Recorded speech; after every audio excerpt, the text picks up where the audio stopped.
one major cause of male infertility, and this is called varicocele. Varicocele are enlarged veins in your scrotum. So this is how it happens. Inside your scrotum, there is a band of tissue which connects your testes and it transports semen or sperm. Inside this band of tissue, there are veins and arteries. Blood in the veins have to move in a particular direction. So if it's moving forward, it has to move forward. So if valves in the veins are being damaged or destroyed, that causes a reflux of blood inside your veins, and it will make your veins become like a bag of worms. So if your veins start storing a lot of blood inside your testes, there's a lot of heat which will be accumulated inside your scrotum, and that will indirectly affect sperm production.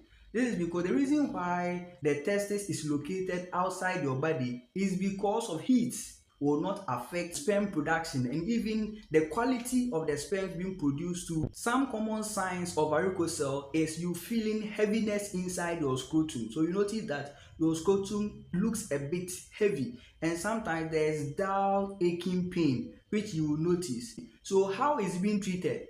The treatment modality is surgery. There is something we call varicocelectomy. When it is done, you'll be able to recover from this problem, and now you can be able to give birth to the number of children you want. It is treatable. If you notice that your testis or your scrotum is becoming big, and you assess and you touch and you feel like there is a bag of worms notice inside your scrotum, it's likely that it is varicocele. So you need to go to the hospital immediately for medical attention to be given to you in order to prevent the likelihood of infertility, because varicocele is one of the major contributing factors to male infertility. So enough of the men shifting blame to the women that they are the cause of the infertility. There are certain times that we the men are also probable cause of infertility. If you find this video helpful, feel free subscribe to this channel for more videos, like this video and share this video to many people.